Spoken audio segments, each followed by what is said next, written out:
Assalamualaikum warahmatullahi wabarakatuh. Baiklah teman-teman, pada kesempatan kali ini, perkenalkan kami dari kelompok 4 yang beranggotakan saya sendiri Fadilah Mutia, lalu Alifda Putri Mevinia, dan juga Elsa Nanda Fitrian. Untuk pertemuan keempat ini, kami sebagai kelompok 4 akan presentasikan materi tentang asumsi, hipotesis, pertanyaan penelitian, dan definisi operasional sesuai dengan RPS kita, yaitu pada LKM keempat. Oke,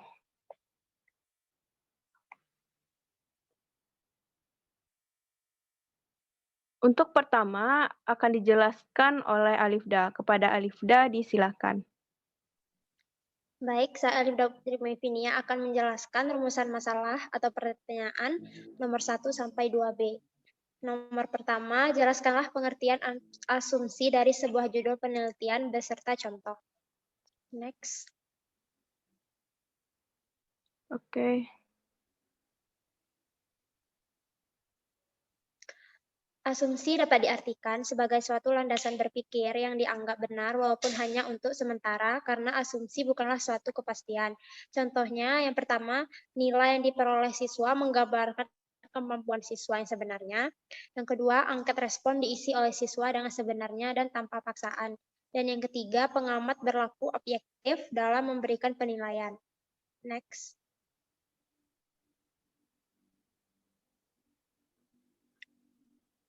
Nomor 2A, buatlah sebuah contoh hipotesis dari sebuah judul penelitian. Next.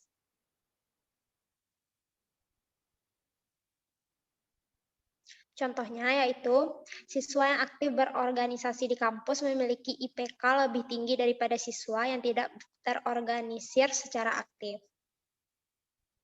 Selanjutnya, nomor 2B, jelaskanlah perbedaan hipotesis kerja atau H1 dan hipotesis nihil H0 dan kapan diajukan H1 dan H0. Jawabannya, next. Yang pertama, hipotesis nol. Hipotesis nol adalah hipotesis yang menyatakan tidak adanya hubungan antara variabel independen atau X dan variabel dependen atau Y.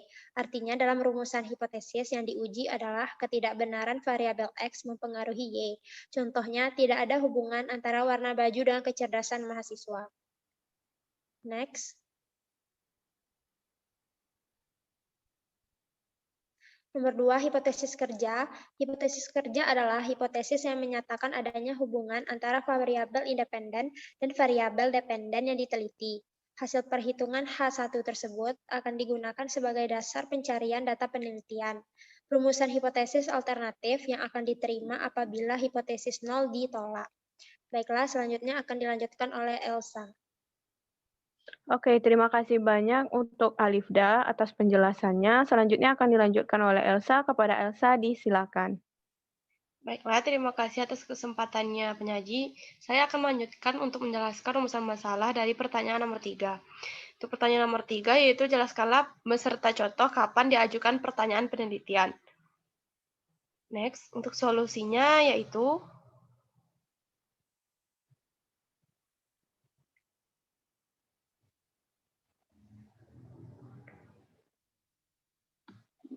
pertanyaan penelitian selalu diawali dengan munculnya masalah yang sering disebut sebagai fenomena atau gejala tertentu. Tetapi tidak semua masalah bisa diajukan sebagai masalah penelitian. Ada syarat-syarat tertentu yang harus dipenuhi agar bisa diangkat sebagai masalah penelitian. Karena itu, merumuskan masalah penelitian harus cermat dan hati-hati serta tidak sekali jadi. Diperlukan waktu untuk merenungkannya sehingga terwujud rumusan pertanyaan penelitian yang memenuhi syarat ilmiah yang baik. Setiap kata dalam rumusan masalah berimplikasi sangat luas, baik secara substantif, teoritik, maupun metodologis. Karena itu, harus jelas tidak saja bagi peneliti sendiri, tetapi juga bagi pembacanya. Next, untuk pertanyaan nomor 4.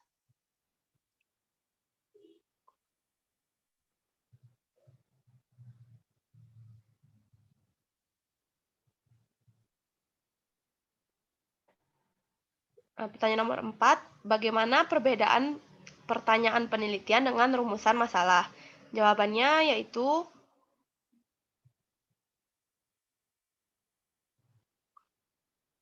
Next, untuk jawaban nomor 4.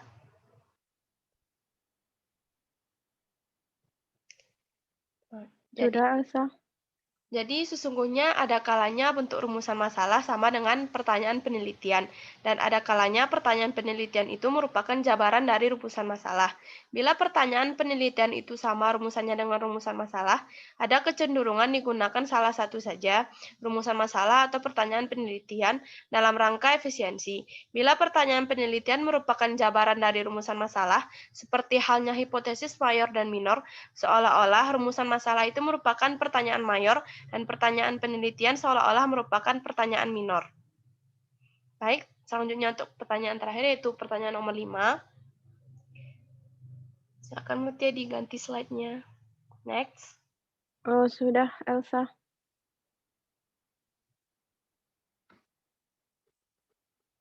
Pertanyaan nomor 5 yaitu bagaimana perbedaan kegunaan penelitian dengan tujuan penelitian. Jadi perbedaan kedua ini yaitu next. Untuk jawabannya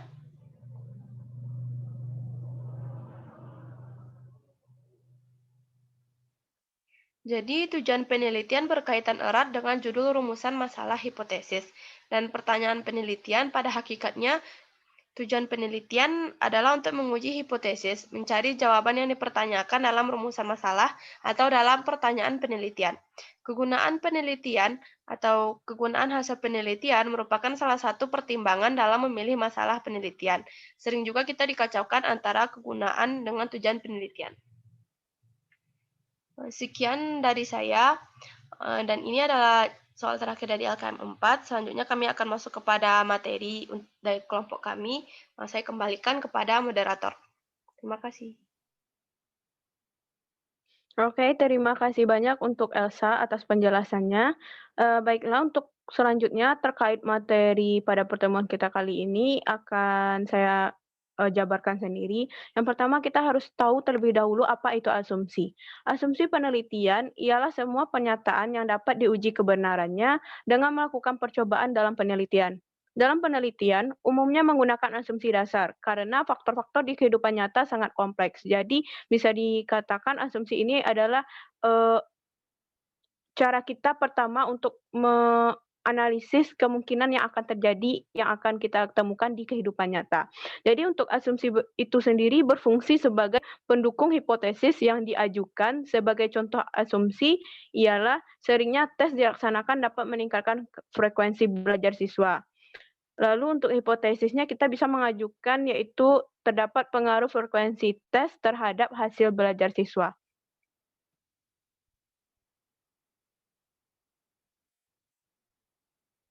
Oke, yang kedua kita harus tahu juga apa itu hipotesis, karena sebelumnya di asumsi kita juga telah menyinggung tentang hipotesis.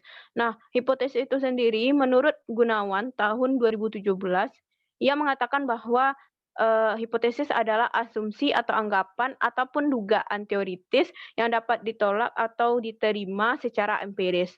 Suatu hipotesis dianggap baik apabila memenuhi beberapa kriteria. Yang pertama, hipotesis harus menyatakan hubungan. Yang kedua, hipotesis harus sesuai dengan fakta. Yang ketiga, hipotesis harus sesuai dengan ilmu dan tumbuh dengan ilmu. Yang keempat, hipotesis harus dapat diuji. Dan yang kelima, hipotesis harus sederhana. Adapun hipotesis ini sendiri secara umum kita mengenalnya itu terbagi atas dua jenis. Yang pertama kita masuk terlebih dahulu untuk hipotesis kerja.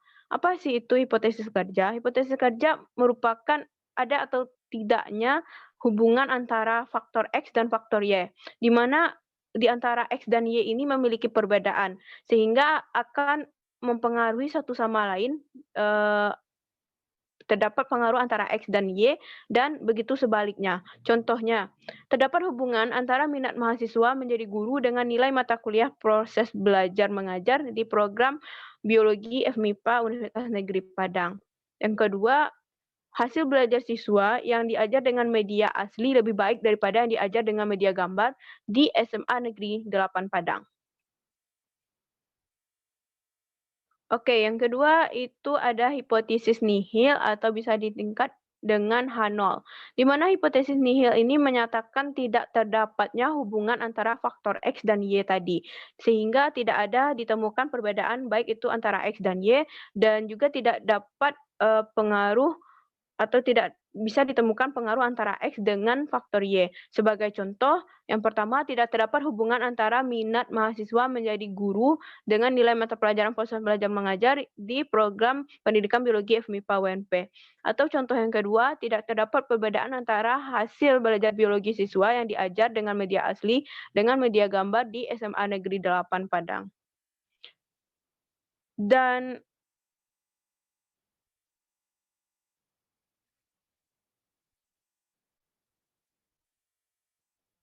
untuk selanjutnya yaitu pembagian lain dari hipotesis itu berdasarkan ruang lingkupnya. Menurut Ari Kunto pada tahun 1990, dia membagi hipotesis juga atas terbagi dua berdasarkan ruang lingkupnya. Yang pertama itu ada hipotesis mayor, di mana hipotesis ini menunjukkan sesuatu yang besar atau yang hipotesis ini berkaitan antara seluruh variabel dengan seluruh subjek penelitian.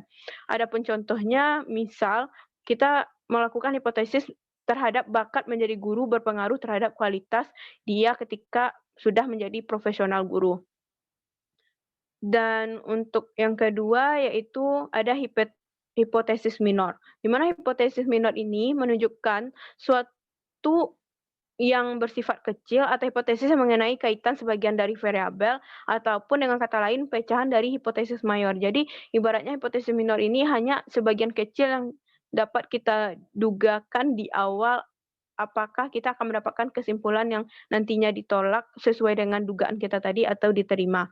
Adapun contohnya, yang pertama bakat menjadi guru berpengaruh terhadap kualitas mengajar, yang kedua bakat menjadi guru berpengaruh terhadap kualitas mendidiknya, dan yang ketiga bakat menjadi guru berpengaruh terhadap kualitas melatihnya. Oke, untuk pertanyaan selanjutnya akan dibahas oleh Elsa. Kepada Elsa, disilahkan. Terima kasih, moderator. Selanjutnya, saya akan menjelaskan materi ketiga dari kelompok kami, yaitu tentang pertanyaan penelitian. Jadi, kalau teori tidak ada mendukung untuk mengajukan hipotesis, baik itu hipotesis kerja maupun hipotesis nihil, bukanlah berarti masalah itu tidak bisa diteliti, melainkan hipotesis dapat diganti dengan pertanyaan penelitian. Contoh judul penelitian yang satu variabel yaitu tinjauan pelaksanaan kurikulum berbasis kompetensi di SMA 1 Padang. Yang kedua, profil kompetensi profesional guru di SMU di Sumatera Barat. Ketiga, identifikasi jenis-jenis tanaman obat di Kota Padang dan sebagainya. Dan untuk contoh rumusan pertanyaan penelitian dari judul di atas yaitu bagaimana tentang kualitas pelaksanaan kurikulum SMU di Kota Padang, bagaimana profil kompetensi profesional guru di SMU Sumatera Barat, dan jenis-jenis tanaman obat apa saja yang terdapat di Kota Padang. Dari beberapa contoh pertanyaan penelitian ini nampaknya tidak berbeda dengan rumusan masalah.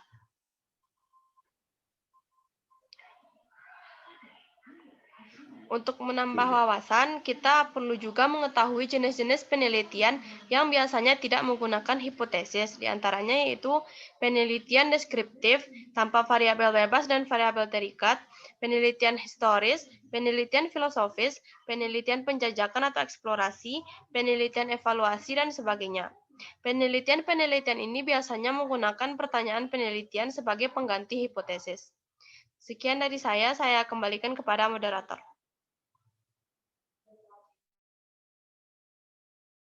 Oke, terima kasih Elsa untuk pembahasannya. Untuk definisi operasional akan dijelaskan oleh Alifda. Kepada Alifda, disilakan. Oke, baik. Saya akan melanjutkan materi kami yang keempat, yaitu definisi operasional. Definisi operasional sendiri bukan definisi operasional dimaksudkan untuk memberikan arahan pada pelaksanaan pengukuran suatu variabel, sehingga definisi operasional dalam proposal menjadi hal yang sangat penting. Definisi operasional ini maksudnya untuk memberikan batasan dan menghindari ambiguous atau tidak menunjukkan indikator yang jelas. Nah, cara untuk menentukan operasional variabel tentu saja harus sejalan dengan definisi konseptual yang dikemukakan dalam bab pendahuluan dan tinjauan pusaka. Sehingga cara membuat tabel operasional variabel yang mencantumkan alat ukur penelitian dan konstruk yang mendasari alat ukur harus selaras dengan konstruk teori yang digunakan oleh peneliti nantinya. Next. Nah, definisi operasional sendiri, pengertiannya yang lain yaitu adalah penjelasan secara operasional mengenai variabel penelitian atau sesuai dengan yang dilakukan. Definisi istilah adalah penjelasan istilah-istilah penting yang terdapat dalam penelitian, baik variabel maupun istilah yang bukan variabel, tetapi terkait dengan variabel.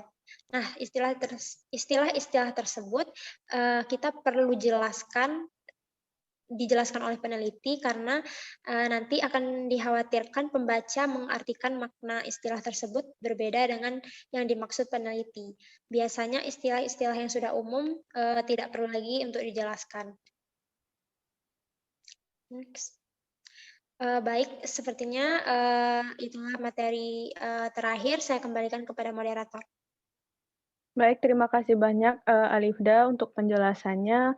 Nah, mungkin sampai sekian saja penjelasan kami dari kelompok 4 terkait materi pada LKM 4, yaitu mengenai asumsi, hipotesis, definisi operasional, beserta rumusan masalah dan solusi yang terdapat di LKM. Nah, untuk selanjutnya kita akan melanjutkan diskusi di e-learning ataupun nantinya melalui Zoom meeting dengan Ibu Dani.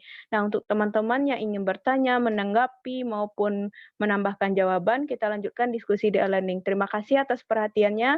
Mohon maaf atas segala kesalahan dan kekurangan yang berasal dari kami, karena kami menyadari tidak luput dari kesalahan, terutama dalam hal teknisi pembuatan video ini. Terima kasih untuk perhatiannya. Assalamualaikum warahmatullahi wabarakatuh.